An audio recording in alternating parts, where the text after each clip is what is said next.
भाज्य संख्या है। तो भाज्य संख्या क्या होती है?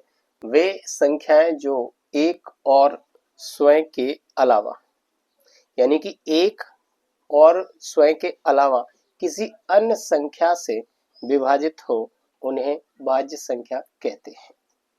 एक बार फिर से देखो, वे संख्याएं जो एक और स्वयं के अलावा किसी अन्य संख्या से विभाजित हो, उन्हें भाज्य संख्या कहते हैं।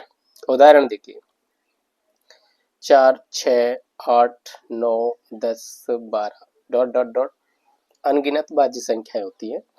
डॉट डॉट डॉट अनंत भी कह सकते हैं।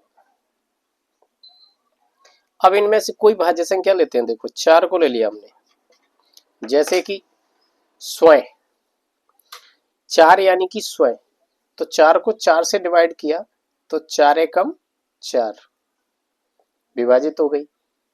अब इसी तरह से देखो, एक को लेते हैं, 4 लिया, संख्या 4 ली और 1 से डिवाइड किया तो ये 4 बार में 1 का गुणा 4 से करेंगे तो 4 1 का गुणा 4 से करेंगे तो 4 आ जाएगा और 4 को 4 से डिवाइड किया जा सकता है। हालांकि इसकी आवश्यकता होती नहीं है, 1 से तो सारी संख्याएं विभाजित हो ही जाती हैं। अब अन्य कोई संख्या, तो एक तो स्वयं 4 है यहाँ पे और एक 1 है, इसके अलावा तीसरी अन्य संख्या 2 है। इस 2 से हमने 4 को डिवाइड किया तो ये विभाजित हो गया, यानी कि भाग चला गया पूरी तरह से, कुछ भी शेष नहीं बचा।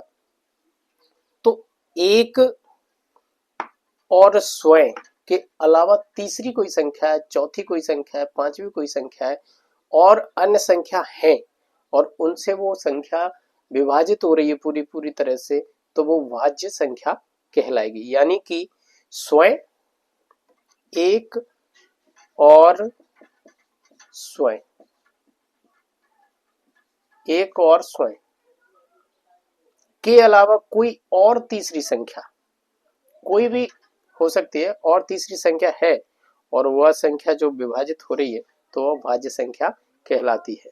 आगे की वीडियो में अभाज्य बताएंगे तो ज्यादा क्लियर हो जाएगा। आज के लिए इतना ही बहुत है।